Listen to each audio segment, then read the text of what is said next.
शिवनेरी के उस ऐतिहासिक किले के चारों तरफ फैले उस घने जंगल में बापूराव रघुनाथ देशपांडे के नेतृत्व में मराठा योद्धाओं की फौज इस समय विश्राम कर रही थी। गिनती में तो वो सैनिक बस करीब 100 की संख्या में थे, लेकिन उनके अंदर इतना जोश भरा हुआ था कि वो हजारों की फौज से लोहा लेने का दम रखते थे। लेकिन फिलहाल जंगल में मचानों पर छुप कर रह रही वो फौज आराम कर रही थी, लेकिन बापूराव की आंखों से मानो नींद कई कोसों दूर थी। उनकी आंखों में बस एक जिद दिखाई दे रही थी, छत्रपति शिवाजी महाराज की जन्मस्थली को आजाद करवाने की जिद। बापूराव, आप कुछ चिंतित दिख रहे हैं, क्या बात है? चिंतित कैसे ना हूँ गणपत, हमारे सैनिक जोश में तो है, मगर शिवनेरी को स्वतंत्र करवाना इतना आसान नहीं होगा। एक तो उस किले के अंदर घुसना ही बहुत मुश्किल है, ऊपर से अभी तक हमें उसके अंदर मौजूद अंग्रेज सेना की ताकत और संख्या का अंदाजा नहीं हुआ है। कोई भी कदम उठाने से पहले दुश्मन की ताकत और रणनीति का अंदाजा लगाना बहुत जरूरी है, वरना शिवनेरी पर हमला करना मौत के मुंह में आंखें बंद करके घुसने के बराबर होगा। बात तो आपकी सही है बापूराव, लेकिन ऐसे हम कब तक हाथ पर हाथ धरकर बैठे रहेंगे? आप रोज सैनिकों में जोश भरते हैं, लेकिन अगले दिन हम फिर इंतजार करते रह जाते हैं। सैनिकों का मनोबल अब धीरे धीरे हल्का पड़ना शुरू हो गया है। हमें इस बात का अंदाजा है, लेकिन हम जानते बूझते सैनिकों को मरने के लिए नहीं भेज सकते हैं। शिवनेरी को स्वतंत्र करवाना बहुत जरूरी है गणपत। जरा सोचो, जब शिवनेरी पर भगवा ध्वज लहराएगा और ये समाचार कानपुर में नाना साहेब और भाऊ तांत्या टोपे तक पहुंचेगा तो क्या होगा? शिवनेरी की स्वतंत्रता की सूचना पूरे हिंदुस्तान में एक आग की तरह फैल जाएगी और उस आग में बरतानियों की ये हुकूमत भस्म हो जाएगी। बात तो आपकी सही है बापूराव, लेकिन अंग्रेजों ने शिवनेरी की ओर बढ़ने वाले हर रास्ते पर चौकसी बढ़ा दी है। वो किसी को भी बिना दस्तावेज के अंदर जाने नहीं दे रहे हैं। ऐसे में किसी गुप्तचर को अंदर भेजना भी लगभग असंभव है। गणपत की बात सुनकर बापूराव का चेहरा और गंभीर हो गया। वो कुछ सोच रहे थे कि तभी एक तीर उड़ता हुआ उनके पैरों के पास आ गिरा। अचानक हुए इस हमले से बापूराव और गणपत दोनों चौकन्ने हो गए। हमला! नहीं गणपत, रुको। क्या हुआ बापूराव? ये कोई हमला नहीं है, जरा इस तीर को ध्यान से देखो, इस पर कुछ बंधा हुआ है। हाँ हाँ, पर ये है क्या? कपड़ा सा है, क्या किसी ने कोई संदेश भेजा है? क्या पता, जरा देखो तो। गणपत आगे बढ़ा और उसने तीर जमीन से उखाड़ लिया। हाँ, ये कोई संदेश ही है। लाओ जरा देखे तो क्या लिखा है। गणपत ने वो कपड़े का टुकड़ा लेकर बापूराव को दे दिया और उन्होंने बिना समय गवाए उसे खोल दिया। उनकी आंखें उस कपड़े पर लिखे संदेश को पढ़ते हुए पहले तो सिकुड़ गई, जैसे कि उन्हें यकीन ना हो रहा हो, और फिर उनकी आंखें आश्चर्य से चौड़ी हो गई, जैसे कि उनको बिल्कुल ही विश्वास ना हो रहा हो। बापूराव, क्या लिखा है इसमें? शिव के जन्म स्थल पर सिंह फिर से गरज सकता है। यदि दक्षिणी हवा बह रही हो और अमावस की रात हो तो वहां आना जहां सूरज की पहली किरण पहाड़ों के भीतर तक जगमगाती हो। क्या मतलब है इसका? इसका मतलब तो अब वहीं जाकर पता लगेगा। कहाँ? जहां सूरज की किरण पहाड़ों के अंदर तक चली जाती है। ऐसी कौन सी जगह है? अरे गणपत, तुम समझे नहीं। पहाड़ों के अंदर किरण तभी जाएगी जब वहां गुफा हो। मगर शिवनेरी के चारों तरफ ऐसी बहुत सी गुफाएं हैं। तुलजा, शिवनेरी, मनमोदी और लेनियाद्री। ये कौन सी गुफा की बात कर रहा है? और ये संदेश भेजा किसने है? यहाँ इस घने जंगल में हमारा कौन मददगार आ गया? कहीं ये किसी दुश्मन का फेंका कोई जाल तो नहीं है?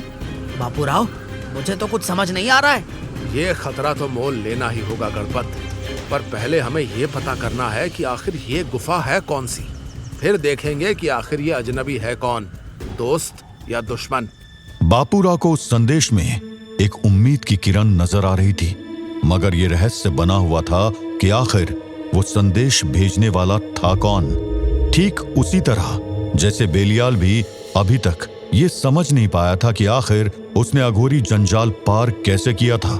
लेकिन फिलहाल वो ये सब सोचने की हालत में नहीं था, क्योंकि अग्निकंटक उसको बुरी तरह तड़पा रहा था। ये वाइन्स मुझे मैं कुछ सोच बेलियाल के जिस्म से रक्त बहुत ज्यादा बह चुका था।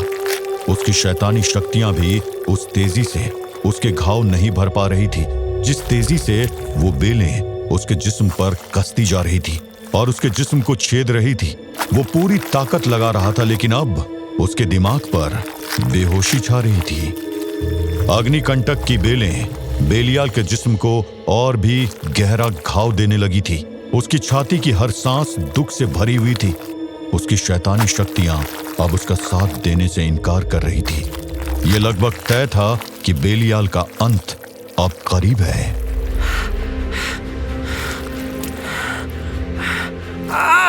ये क्या हो रहा है? मुझे कुछ सोचना होगा। पर मैं उसका तन मन दुख और गुस्से से भर चुका था। उसने अपनी पूरी स्ट्रेंथ जमा कर उस बेलों से छूटने की कोशिश की, लेकिन सब बेकार। उसका हर प्रयास बेकार हो चुका था और तब एक आखिरी आस के रूप में उसके मुंह से एक ऐसा शब्द निकला जिसे सोचकर भी वो कभी बोल नहीं सकता था।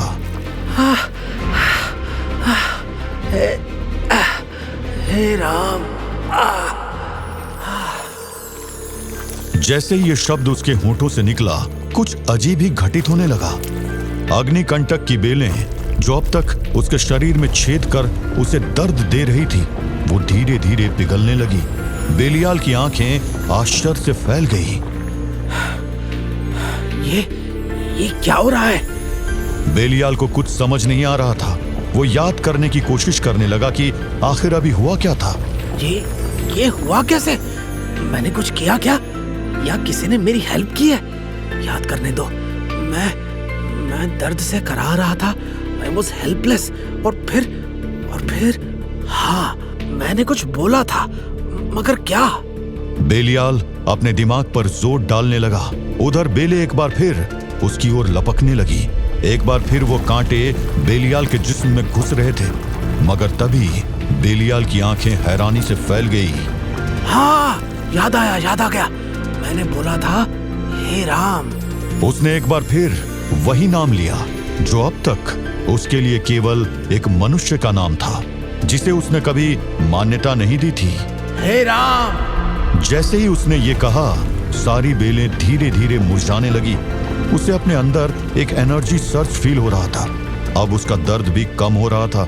ये देखकर उसका विश्वास और बढ़ गया। अरे वाह, ये तो मैजिक है। इतनी बड़ी ऑब्स्टेकल बस एक नाम लेने से हट रही है। अब देखो, मैं इस पूरे जंगल को तबाह करके ही आगे बढ़ूंगा। आगे बढ़ो।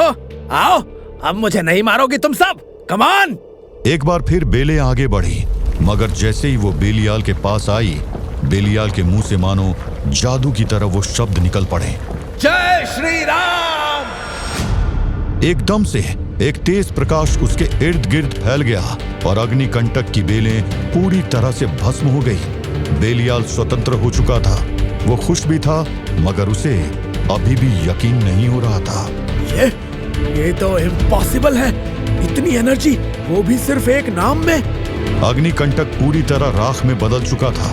बेलियाल अब आजाद था, मगर उसकी ये कोशिश साधु की आंखों से नहीं बच पाई थी, जिन्होंने उसका ये कारनामा देख लिया था। धन्य हैं आप प्रभु। ये तो पता था कि आपके नाम के उच्चारण मात्र से दुनिया के सभी दुख मिट जाते हैं, किंतु आज पहली बार देखा कि अगर शैतान भी आपका नाम ले ले तो आप उसके भी कष्ट हर लेते हैं। बेलियाल जैसे शैतान के मुंह से राम का नाम निकलना सच में एक अद्भुत घटना थी, और इस घटना का असर इब्लिस के उस ऊर्जा मापने वाले यंत्र में भी दिखने लगा था। ये क्या है? इब्लिस ने अपने ऊर्जा मापने वाले यंत्र को देखा। उसकी आंखें हैरानी से फटी की फटी रह गई, क्योंकि सामने जो दिखाई दे रहा था वो वाकई हैरान करने वाला था। बेलियाल की ऊर्जा में अब पवित्र ऊर्जा का लेवल उसकी डार्क एनर्जी से बस थोड़ा सा ही कम रह गया था। ये हो कैसे सकता है? बेलियाल की ऊर्जा और बदल गई, वो भी इतनी ज्यादा। ये तो खतरे के संकेत हैं। ये जो हो रहा है, इससे पहले कि कुछ और बदल जाए, मुझे लूसीफर को इसकी जानकारी देनी होगी। इब्लिस को समझ आ चुका था कि स्थिति उनके हाथ से निकलती जा रही है। अब ज्योतिर्बिंदु का निर्माण और भी जरूरी हो चुका था, वरना जो हो रहा था वो उनके लिए खतरनाक हो सकता था। मगर ज्योतिर्बिंदु के निर्माण के लिए अभी 3 वस्तु चाहिए थी और अभी रूट पहले पड़ाव को भी पार नहीं कर पाया था।